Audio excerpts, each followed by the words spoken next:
Hoy, el balance, ¿qué fue lo que pasó después de la Primera Guerra Mundial? El mundo entre dos guerras. En esta guerra, en esta Primera Guerra Mundial, en esta gran guerra, que no hubiera pasado antes si desde que el mundo es mundo hay guerras. O sea, ¿cuál es la escama? ¿Cuál es la lora con las guerras mundiales? ¿Y por qué es que una y otra vez hay que volver sobre ellas y volver sobre ellas? Entre otras cosas porque todavía no nos hemos aprendido lo que hay que aprenderse de ahí, o si no estaríamos en las que estamos. Entonces resulta que anteriormente existía un concepto de guerrero, porque vamos a preguntarnos cuál es el balance de por qué es posible que 11 millones de personas hayan perdido la vida entre 1914 y 1918 en el continente europeo y hayan quedado esa cantidad de placas en cada uno de los pueblos de Europa y de las ciudades de Europa, sobre todo sus jóvenes muertos. Entonces, ¿qué fue lo que pasó? La vez pasada habíamos hecho un balance a nivel geopolítico. Cómo quedaron las cosas, los países que surgieron, los países que se desbarataron, los imperios que cayeron, las dinastías que se vinieron abajo, todo eso. Pero a nivel humano, a nivel filosófico, a nivel, digamos, del concepto de la evolución de la especie humana en su sentido general, ¿qué cambió con esta guerra? Resulta que las guerras anteriormente tenían un concepto del guerrero. Ya fuera el genízaro de los otomanos, el mameluco, el samurái, el ninja, el guerrero sioux.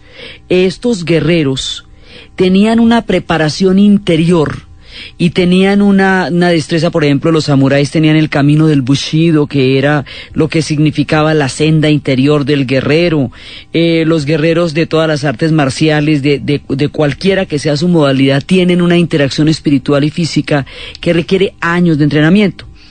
Tales guerreros eran irreemplazables, porque había una vida entera para forjar a un hombre con esa destreza física y mental capaz de ejercer el dominio de la espada, o el dominio de las estrellas ninja, o el dominio de las armas que hacían parte del honor del guerrero. Con la llamada modernidad, la figura del guerrero desaparece y pasamos del guerrero, del samurái, vamos a pasar a los reclutas, los ejércitos masivos. A partir de la Revolución Francesa, la convocatoria general de un pueblo en armas que se hizo en ese momento para llevar a un levantamiento popular, llevaría a lo que llaman los ejércitos en masa, el levantamiento en masa, la levée en masse. Este concepto va a incorporar grandes cantidades de hombres al ejército, hombres que serán reclutados. Esos hombres, a ser reclutados en masa, ya no tienen la valía de cada uno de estos guerreros que pasaba toda su vida en la senda, estudiando la senda del Bushido o en el Shaolin, sino que ahora se pueden reclutar en grandes cantidades. Eso los hace reemplazables en primera instancia. En segunda instancia, existen las armas de fuego. Las armas de fuego empezaron a derrotar a estos grandes guerreros, porque así fue como los ingleses derrotaron a los zulús. Eran miles de zulús con un entrenamiento impresionante, con unos tamaños descomunales, valientes con las armas, con las lanzas y con los escudos, caen ante las armas de fuego.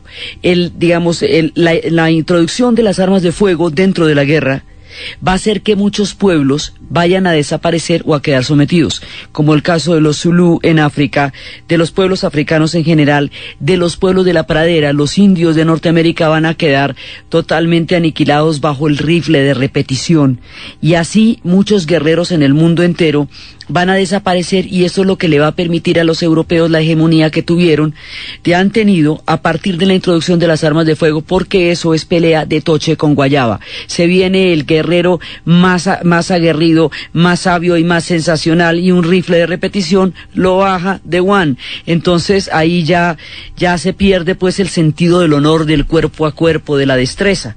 Entonces las armas de fuego hacen que la cosa sea infernal, por un lado, y fueron las que permitieron la expansión europea y el sometimiento de tantos pueblos durante el siglo XIX. Por otro lado, aparte de que se desaparece la figura del guerrero y aparecen las armas de fuego, empieza a cambiarse el concepto de los generales en la batalla. Entonces ya no van a ser los generales, ya no es Alejandro caminando con su falange 4 millones de kilómetros hasta el centro del Asia, ya no es ni siquiera Napoleón en la batalla con sus tropas frente a Wellington, mirándose los unos a los otros, ya no existe este general carismático, este hombre que es el primero en hacer lo que le pide a sus hombres que haga, y que llega a tener con ellos una comunión total en el combate. Los generales en la Primera Guerra Mundial se van a guardar en los palacios mientras los soldados mueren en las trincheras, en el barro, y va a haber una separación tajante entre el que manda y entre el que obedece, y al soldado le toca el barro y al general le toca una mesa, y en la mesa se simulan las batallas. Cuando las batallas se empiezan a simular, no ven a la gente morir, ni directamente enfrentan los resultados de las decisiones que toman. Las batallas de la mesa, donde usted corre banderitas, esos son el modelo primigenio de lo que serían los ataris y las simulaciones de los juegos de guerra. La guerra se vuelve una abstracción. Y usted mueve, en aquella época movía banderitas, hoy por hoy espicha botones con controles y hace simulaciones, y usted cree que no está muriendo gente, porque simplemente mueve banderitas, y resulta que esas decisiones son aterradoras, se toman sin tomar en cuenta las circunstancias que los soldados están viviendo en el frente, y no hay manera de controvertir esas órdenes.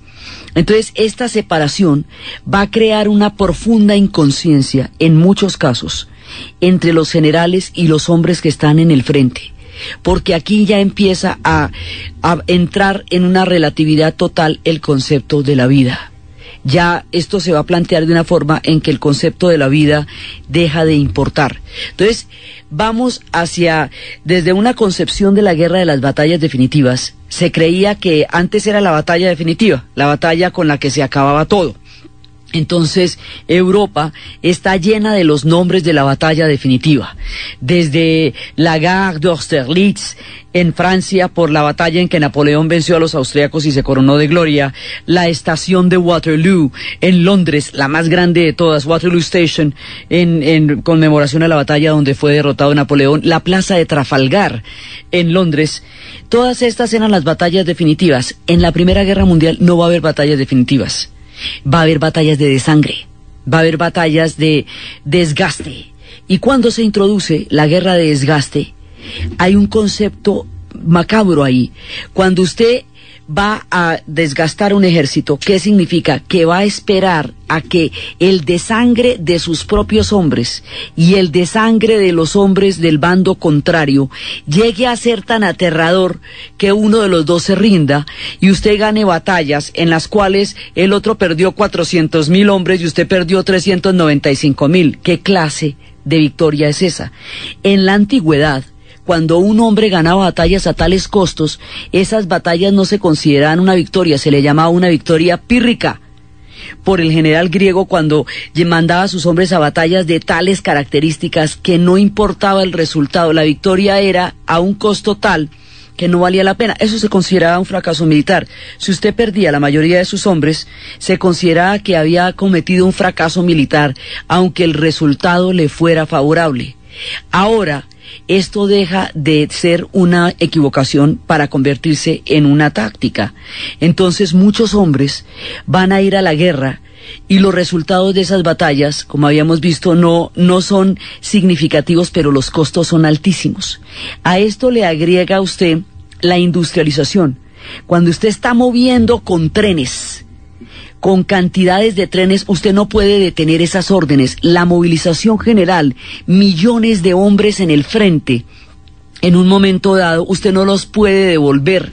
Entonces, el ritmo de la industrialización, el poder de destrucción de las armas, la concepción de la guerra, la idea de que la guerra es la política por otros medios y que usted definitivamente va a tomarse un terreno y si no lo aniquila, van a llevar a una cantidad de hombres en un terreno muy pequeño. Y ese terreno muy pequeño, con esta capacidad de fuego y la poca capacidad de revertir las órdenes, va a llevar a una tragedia general y eso va cambiando, ahí va cambiando el concepto de la guerra. La industrialización hace que las guerras sean muy difíciles de detener, Más adelante Marcuse diría que las sociedades industriales tienen la matanza en masa, porque usted siempre puede culpar a la máquina de la muerte del otro y no a sus propios actos. Por eso dice que las guerras de las sociedades industriales son guerras en escala. Esto es una guerra en escala. El único antecedente que había habido de esta modalidad de guerra fue la Guerra de Secesión Americana, donde se mataron 1 millón de personas en los años que duró el conflicto, y los norteamericanos quedaron tan heridos con los resultados de la Guerra de Secesión que eso los llevó a una política aislacionista, y por eso no se querían meter en Europa, porque habían sufrido muchísimo con la Guerra de Secesión, que estaba viva en la memoria de las personas cuando estalla la Primera Guerra Mundial. Entonces ahora los europeos se van a matar entre ellos, con las tácticas de ellos, con esas tácticas que derrotaron el Japón de los samuráis, porque Japón se tuvo que abrir a la brava, lo obligaron a abrirse, y los samuráis se inmolaron cuando llegaron las armas de fuego porque consideraron que el honor se había perdido en la guerra, y es cuando se da la última batalla de los samuráis peleando con sus espadas frente a los rifles de repetición del ejército, que indica que el tiempo de los guerreros y el tiempo del honor ha quedado atrás. Ahora, cuando los europeos se enfrentan con sus mismas armas, un nivel de fuego parecido, en las trincheras, donde no hay, Europa es muy chiquita y los Balcanes son muy chiquitos para una batalla de esa cantidad de hombres. En Estados Unidos no alcanzaron a ver trincheras porque como es tan grande el territorio, pues se echaban para un lado o para el otro. En lo del frente oriental en Rusia, pues eso es gigantesco, entonces la gente podía movilizarse, pero en los Balcanes y en Francia, y en esta trinchera que se va a abrir desde el Mar del Norte hasta la frontera con Suiza, que son 500 metros de trinchera, de chamba, ahí la gente, eso es un espacio muy pequeño para millones de hombres movilizados allá, con unas armas con la capacidad de fuego como las que tienen las ametralladoras. Entonces, esta capacidad de fuego, el horror de la industrialización, en algún momento, los románticos habían planteado en el siglo XIX que la industrialización, sin una concepción espiritual detrás, habiendo roto todos los lazos del hombre con el cosmos, con lo sagrado, con la vida, podría llevar a unas monstruosidades aterradoras. Una metáfora de esto fue lo que hizo Mary Shelley. Mary Shelley escribió un libro que se llamaba Frankenstein, y era una metáfora de cómo el padre de ella, que era un anarquista, la había criado con los conceptos más básicos de la doctrina anarquista, y cómo ella, siguiendo el ejemplo de la doctrina con la que fue criada, se casó con un hombre, se fue con un hombre sin casarse. El padre la repudió y ella siempre consideró ese repudio como si ella fuera el Frankenstein de su propio padre. La novela es dedicada a él y eventualmente Mary Shelley se suicidó. Es una metáfora que ella tradujo a nivel de la industrialización. Se crearon monstruos que su propio creador ya no controlaba y del que sentía una vergüenza profunda.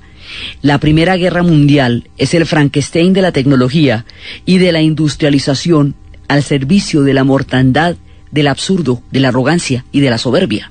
Entonces, todas estas concepciones van a llevar a una tragedia que el mundo no alcanza a imaginar, porque por diferentes circunstancias nos vamos a enfrentar a un nuevo tipo de guerra. En este nuevo tipo de guerra hay un elemento que ha quedado en el olvido y que es específicamente el que explica por qué decimos que la razón se suicidó: el derecho a la vida humana.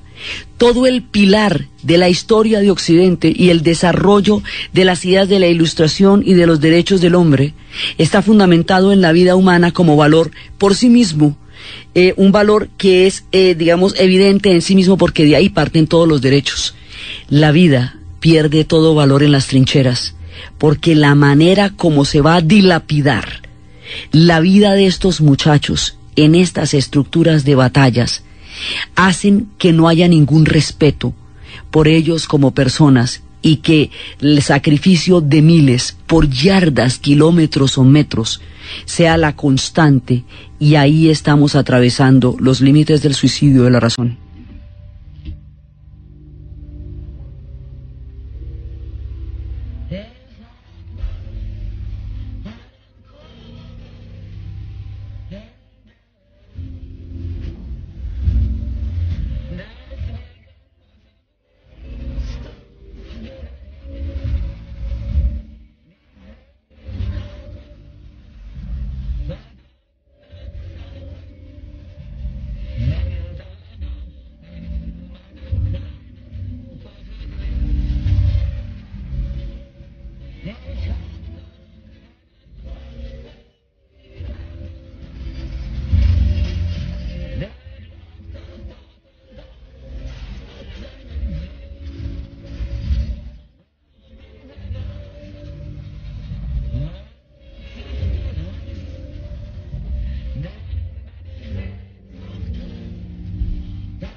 El suicidio de la razón empieza por esto, por el desprecio de la vida humana. Y cuando se produce este desprecio de la vida humana, es cuando empieza a surgir el pacifismo, es cuando empieza a cuestionarse el que la guerra sea la política por otros medios.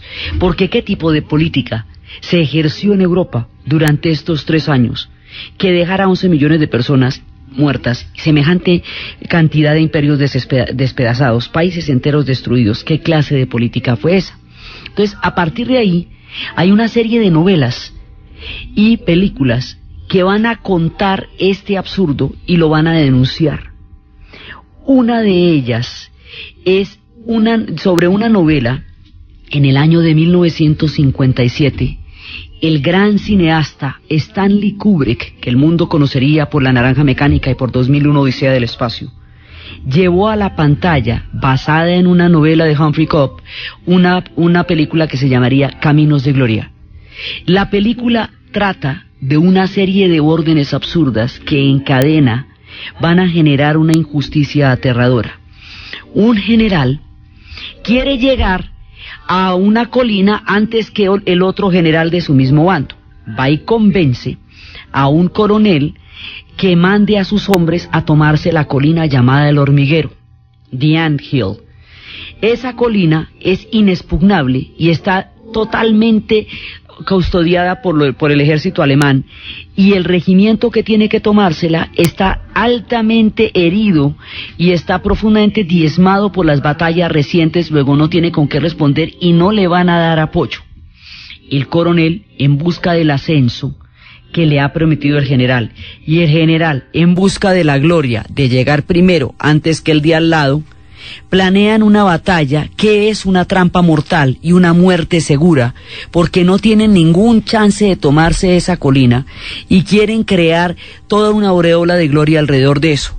Entonces aparece la figura de Kirk Douglas como el oficial responsable directamente de los hombres, que se da cuenta de la magnitud del absurdo, de la vanidad y de la locura que estas decisiones implican. Trata de evitarlo, pero no hay manera. La batalla se desarrolla cuando salen los muchachos de las trincheras. Inmediatamente el fuego los arrasa, entonces ellos no pueden salir porque es que los cosen a balas con solo asomar el dedito, Entonces se devuelven, y al devolverse aún quedan chicos en las trincheras que se devuelven porque sencillamente no habían salido. El coronel, cuyo ascenso dependía de esto, se enfurece porque se devolvieron a las trincheras y ordena fuego a sus propios hombres, ordena que les disparen a los que aún están en las trincheras, para que por miedo al fuego, que hoy llamarían amigo, salieran y siguieran avanzando para llegar a la colina del Hormiguero. La persona encargada de ejecutar esta orden no la ejecuta, empieza a acudir al tecnicismo de que tiene que ser por escrito, que le tienen que dar la orden, porque él no va a ordenar a sus hombres que disparen contra sus propios hombres. Entonces la batalla resulta un desastre. ¿Cómo la batalla resulta un desastre? Porque no pudieron avanzar, porque los mataron antes de que salieran casi de la trinchera. El coronel, para salvar su responsabilidad, y el general planean juntos llevar a estos muchachos a una corte marcial por cobardía ante el enemigo, porque alguien tiene que pagar el que ellos no se hayan coronado de gloria con esa batalla, y escogen al azar entre los soldados. Al azar quiere decir por Pinochito, el que esté parado en la esquina, el de verde, ¿sí? Y cogieron así al azar a tres soldados que van a enfrentar el deshonor, la vergüenza y ser acusados de cobardía frente a una corte marcial de los ejércitos franceses, y van a ser ejecutados por ese delito como si fueran hombres de vergüenza e infamia, porque la batalla no salió a la medida del prestigio que querían el coronel y el general. El juicio, el proceso como tal, va a ser tan arbitrario, tan sumario, y el papel de Kirk Douglas como el hombre que defiende el honor de sus oficiales. Ahí juegan las venganzas personales. Uno de los que cogen al azar es uno, por ejemplo, que había visto cómo uno de los oficiales por error mataba a un soldado, y a ese lo cogen para que no afirme. Digamos, toda la descomposición interna metida debajo de una capa de autoridad y cómo van cubriendo esta infamia de palabras patrióticas y edificantes, y cómo van diciendo que esa es una manera de darle disciplina a los ejércitos, y cómo van a ser ejecutados por absolutamente nada estos muchachos con deshonor. Entonces aquí empiezan a mostrar cómo hay una clara diferencia entre los que mandan y los que obedecen.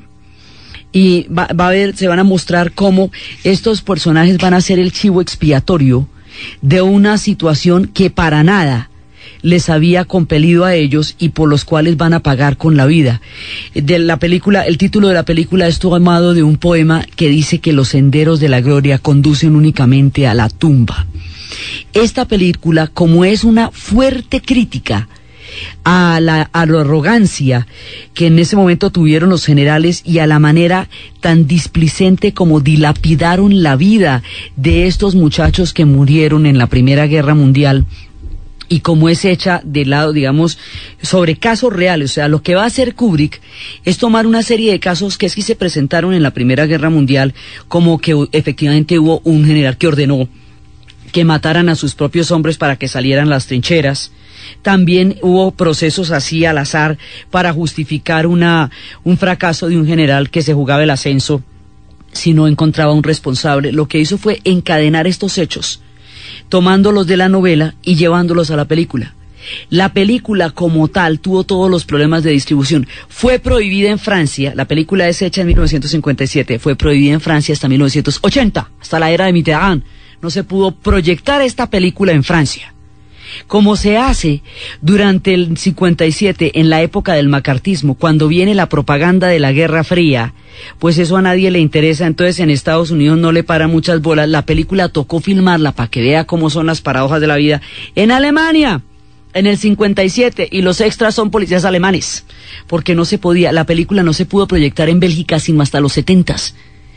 Y no se conocería de no ser porque el genio de Kubrick trascendió todas las barreras del tiempo y es parte de su colección. Esta es una de las películas más bravas, denunciando esa arbitrariedad y esa arrogancia con que desde los palacios los generales simulaban las batallas con banderitas, ordenando ejecuciones y ordenando avances para coronarse de gloria y mandar 8.000 hombres a la muerte. Esto nos explica también en parte por qué las batallas se definían en términos de kilómetros o de metros sin ninguna importancia, por qué la guerra de desgaste. Esta es una denuncia aterradora al esquema de la guerra. La otra denuncia, otra de las grandes denuncias, va a ser Sin novedad en el frente, de la que habíamos hablado. Sin novedad en el frente, del otro lado la escribe un soldado alemán. La va a escribir 20 años después de la Primera Guerra Mundial porque no pudo volver a dormir, porque no pudo conciliar el sueño después de los horrores que vio. Y muestran todos los horrores en la trinchera, todo lo que pasa el día que reportan que no hay novedad en el frente, y tiene un final. La novela y la puesta en cine tiene un final aterrador, porque en el día en que no pasa nada, un soldado se queda contemplando una mariposa y cuando saca la cabeza para ver la mariposa le disparan y muere por mirar la mariposa.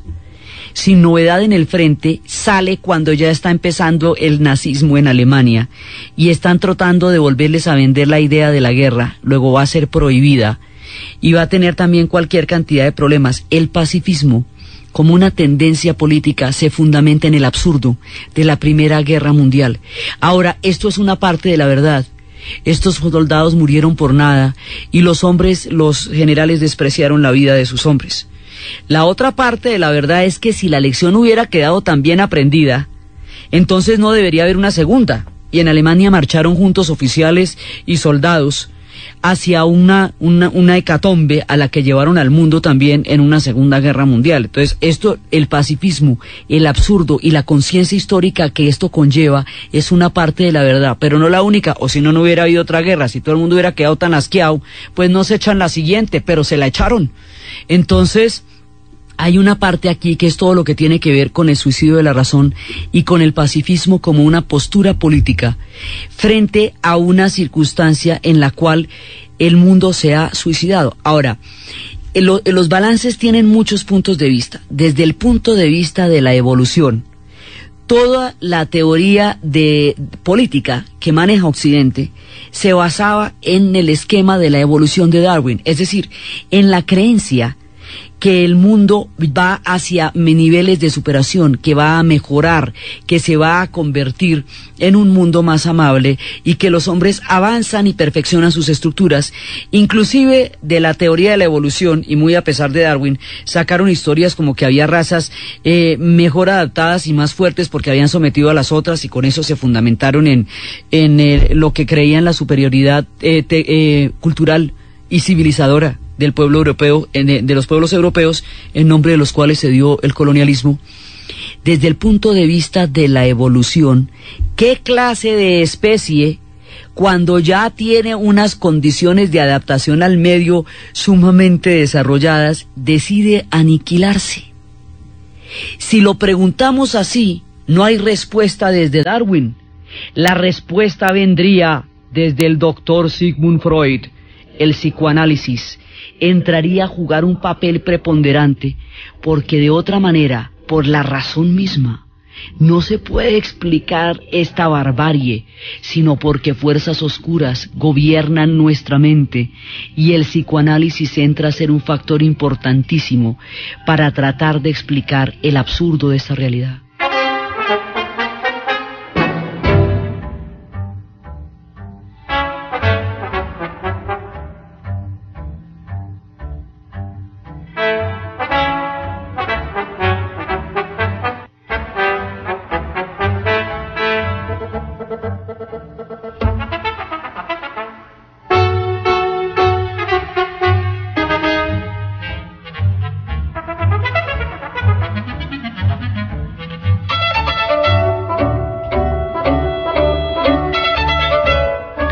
Mientras tanto, en Viena, Sigmund Freud hablaba de fuerzas oscuras que manejan la mente del hombre, y decía: el hombre no es enteramente libre, porque las decisiones que toma no son racionales. No es solo la razón la que gobierna los actos de los hombres. Hay dos fuerzas preponderantes: la fuerza del eros, la fuerza de la vida, la fuerza de la creación, la fuerza del erotismo, la fuerza que lleva a la preservación de la vida, y la fuerza de la muerte, el tánatos. El tánatos es la fuerza que hace que el instinto destructivo del hombre se ponga en marcha en determinadas circunstancias. Entonces, cuando pasa un fenómeno de destrucción tan aterrador como la Primera Guerra Mundial, se empieza a analizar el problema del tánatos. ¿Qué es lo que pasa con la especie humana que a veces desarrolla esos impulsos de muerte y los hace masivos y los hace aterradores? Entonces, la mortandad de la Primera Guerra Mundial pone de manifiesto que el tánatos es una parte de la cultura, y nos recuerda la frase que había dicho Goya al ver que las ideas de la Ilustración habían llegado a España en la forma de los fusilamientos y la represión contra el pueblo español que para liberarlo. Y en ese momento Goya había dicho: el sueño de la razón crea monstruos. Cuando esto se hace en los pueblos que se inventaron la razón como pilar del sistema de pensamiento europeo, estamos ante los monstruos del sueño de la razón, y ahí estamos también en el mundo del tánatos. Y el tánatos hace pensar que hay explicaciones en el psicoanálisis que podrían dar luces sobre por qué pasan estas cosas, que la razón por sí misma se ha limitado y no puede explicar. Por eso se habla del suicidio de la razón. Cuando esto pasa, cuando la pregunta de qué sucedió en este momento no la pueden contestar, en ese momento el arte empieza a contestar, porque tiene otras maneras de mirar el mundo, lo que no puede contestar la teoría. ¿Por qué? Entonces empiezan a apelar al psicoanálisis y empiezan a mostrar que si la razón no puede explicar la razón de la condición de la barbarie, entonces hay que revisar cuál es el relato instintivo que hace el hombre del mundo, cuál es la lectura de los instintos. Hay que romper los relatos lineales, hay que apelar al psicoanálisis para poder mirar otras fuerzas y otras hilaciones distintas a la razón. Por eso se va a romper con ese discurso y se va a tratar de mirar desde otros ángulos. Y esto lo va a hacer el surrealismo. Surgen las vanguardias artísticas y el surrealismo, el que decíamos que es el encuentro de un paraguas con una máquina de coser sobre una mesa de disección, es decir, la ruptura del orden lógico. Entonces el surrealismo empieza buscando en el inconsciente, en las imágenes, otra lectura del mundo, y es cuando Magritte, y es cuando Max Ernst, y es en lo que va a ser la pintura, y cuando se está traduciendo también la literatura, y en el cine se va a hacer El perro andaluz, es cuando empieza la mirada del surrealismo sobre qué pasó, porque dicen la linealidad del discurso no explica los actos humanos. Hay otros componentes y nuestro arte va a tratar de mostrar qué componentes son los que en realidad gobiernan las acciones humanas. Eso es una de las grandes vanguardias y existe en esa época el surrealismo. Por otro lado, también en esta época va a surgir un movimiento que va a fundar Tristan Tzara, que se va a llamar el Dada. Dada es la primera palabra que un bebé pronuncia en cualquier idioma, y es una manera de decir, la civilización se equivocó, la embarramos, nos desviamos de camino, hay que volver a construir todo otra vez, hay que partir de cero. Dada, el dadaísmo alemán, tratando de explicar si en un nuevo comienzo pudiéramos evitar las condiciones de la barbarie que acabamos de vivir. Eso es lo que pretendían los dadaístas. El arte empieza a buscar en lo profundo del psicoanálisis, basados en la teoría de Freud, y ahí es cuando la revolución psicoanalítica se empieza a volver una profunda influencia en la cultura. ¿Qué pasó? ¿Por qué pasaron estas cosas? Lo que van a hacer los dadaístas, lo que van a hacer los surrealistas, lo que van a hacer estas vanguardias y lo que van a hacer los músicos en la música es cuando Stravinsky nos empieza a relatar musicalmente la historia de un soldado, que era lo que estábamos escuchando ahoritica, la historia de un soldado de Stravinsky. Empiezan las vanguardias, se rompe el orden que tenía la música anteriormente y se ensayan nuevas estructuras que van desde Stravinsky, Bartók, va a una cantidad de rupturas que se van a dar. Es esta también la época en la que se va a dar el bolero de Ravel. Todas estas estructuras están cambiando la concepción de una sociedad a nivel sonoro, a nivel visual, mostrando otras realidades que puedan explicar qué fue lo que pasó. Es el arte el que se va a destacar. Las vanguardias que suceden en el siglo XX, en esta década, van a marcar todo el siglo, porque lo que se va a hacer después en el arte es continuar el trabajo que empezaron estos pioneros de la vanguardia durante la década de los 20, tratando de explicar el mundo en el que vivieron.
Esta es una época artísticamente muy floreciente, porque es la reacción que se va a dar a todo el fenómeno de la guerra. El arte entra en ebullición.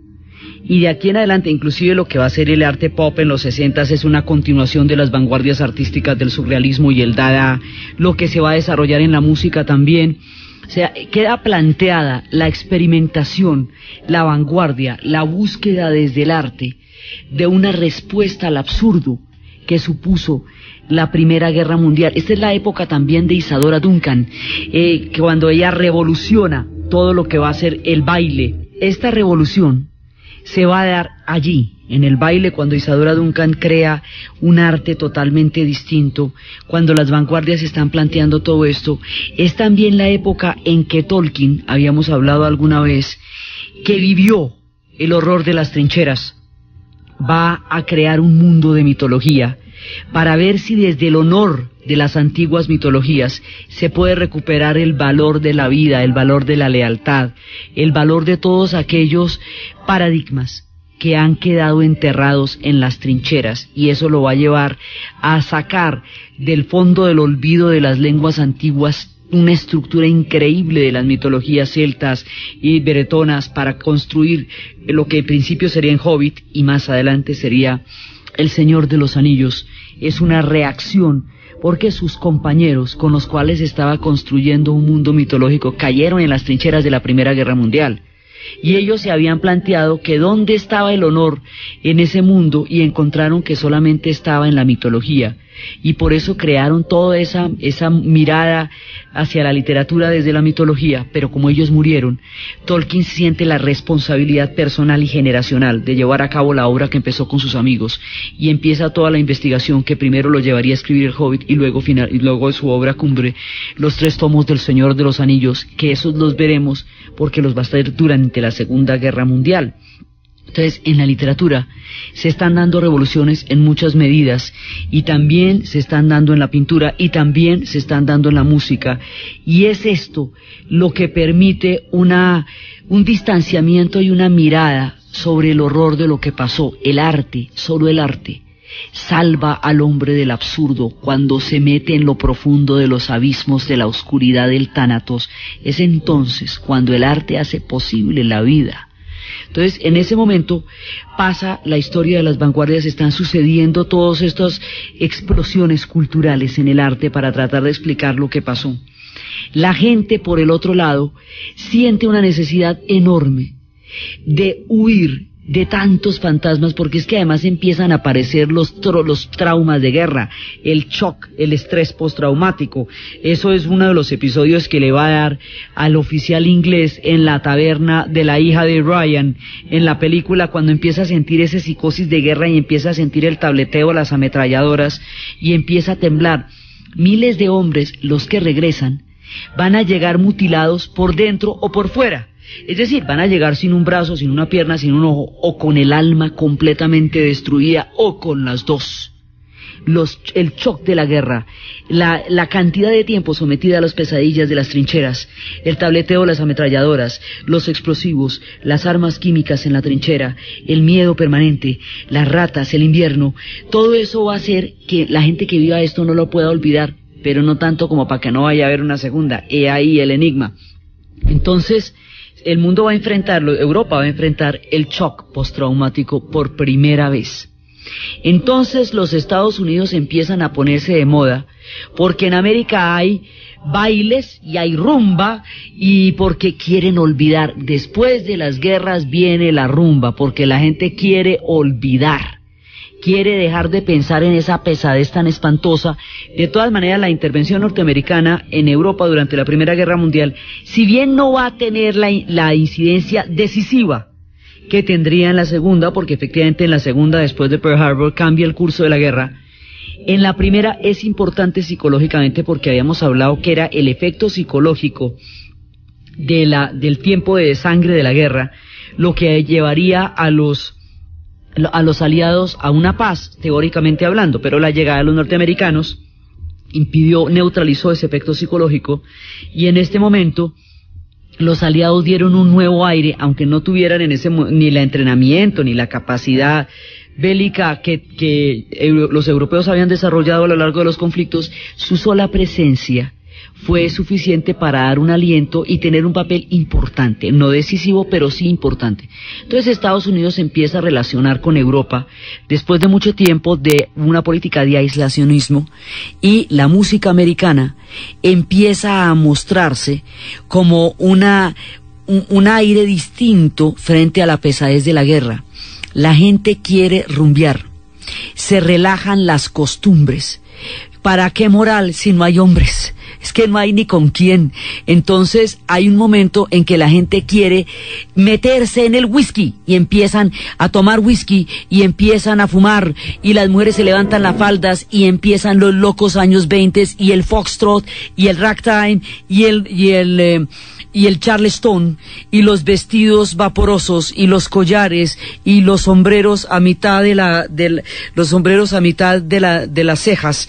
Van a empezar con las plumas y se viene una época de, digamos, de frenesí que se conoce como los locos años 20, como una manera de escapar de la pesadilla tan impresionante que acaba de pasar por los campos europeos, de olvidar tantas tumbas y tantas lápidas en tantos pueblos en conmemoración de tantos muchachos que cayeron en esas trincheras. La gente quiere rumbear y es el tiempo del ragtime.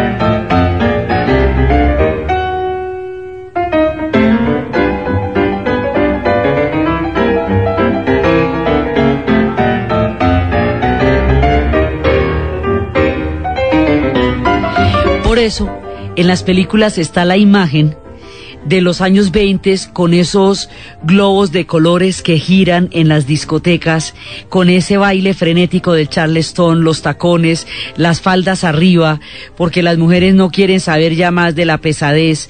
Todo el mundo quiere rumbear, todo el mundo quiere olvidarse de todo el mundo quiere volver, digamos, seguir viviendo, que la vida continúe, que llegue la rumba, que llegue la fiesta, que llegue el foxtrot, porque nadie puede aguantar una pesadez de esas por más tiempo del que la ha vivido.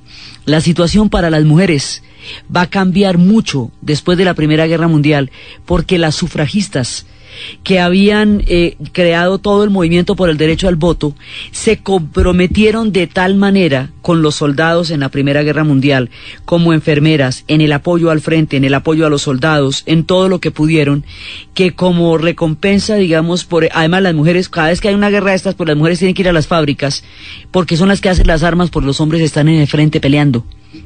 Entonces, las mujeres van a tener una participación activa en la sociedad durante la guerra y un compromiso decidido con cada una de sus sociedades. En recompensa por ese compromiso tan profundo y contra el rechazo, digamos, de manera contraria al rechazo tan tajante que se le había dado a los movimientos sufragistas antes de la guerra, después de la Primera Guerra Mundial se le da el voto a las mujeres en Inglaterra.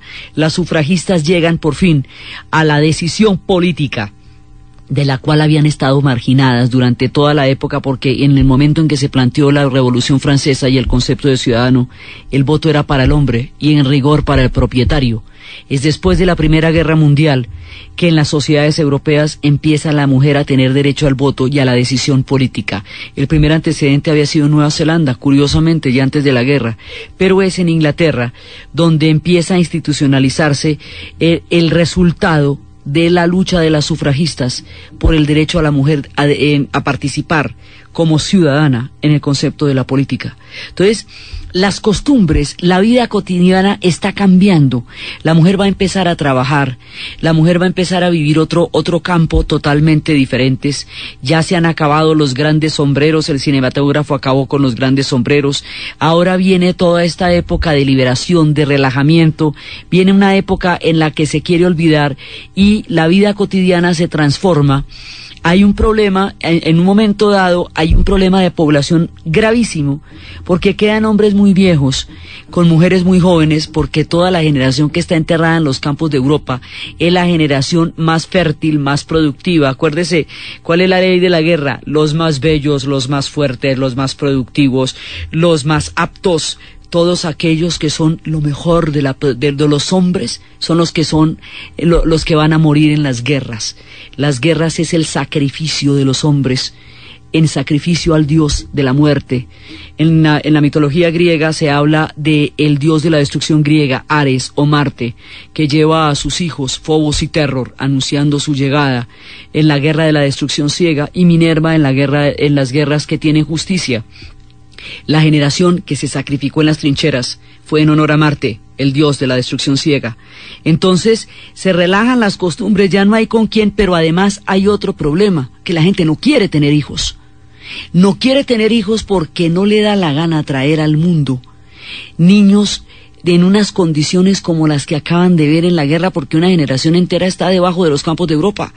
Entonces toca empezar a incentivar políticas de población rápidamente, porque el bache de población que se produce es grande y no hay hombres jóvenes, hay muy pocos hombres jóvenes, porque todos fueron inflamados por los discursos de la guerra y de la gloria y del honor, a morir despedazados en las trincheras, sumidos en el barro. Todos estos muchachos que bailaban en los salones llenos de charreteras, admirados de los generales, fascinados con la quimera de la guerra, van a morir allá. Entonces no hay muchachos, entonces hay que poblar el mundo rápidamente. Ese es el clima, el ánimo del periodo entre las dos guerras mundiales. Pero si las cosas están así, si la gente está tan hastiada, si nadie quiere saber de la guerra, si todo trata de ser diversión, si el afán es de olvidar, si se lamenta tanto dolor escondido en los campos de Europa, ¿por qué va a haber una segunda? ¿Quién se puede imaginar semejante horror? Porque va a haber un camino hacia los totalitarismos que va a impregnar las diferentes sociedades de todos aquellos que no se sintieron satisfechos con los resultados de la Primera Guerra Mundial, de Alemania, de Italia. Y la Revolución Rusa también va a quedar sometida al mundo del totalitarismo por extrañas vías y vicisitudes de la historia. El camino hacia los totalitarismos, aquello que va a hacer posible que el fascismo triunfe en Italia, que el nazismo triunfe en Alemania, y que estos muchachos desencantados de una Alemania anarca que conoció el dadaísmo y que conoció el surrealismo y que conoció las vanguardias y que va a ser tan crítica, también una parte marchará en las vanguardias y se tendrá que ir de su país, y otra creerá de nuevo en las fantasmas de la guerra y se aprestará a marchar con el brazo en alto rumbo a la segunda. La historia de cómo surgen los totalitarismos en Europa es lo que vamos a ver en el siguiente programa. Entonces, desde el suicidio de la razón, desde el absurdo de las trincheras, desde el corazón roto de un pueblo que ha visto suicidarse la civilización occidental, desde la pregunta ¿por qué pasó una cosa así? Y cómo evitarla en el futuro, y las lecciones que se intentaron aprender en la década de los años 20, en la narración, Diana Uribe, en la producción, Jessy Rodríguez, y para ustedes, feliz domingo.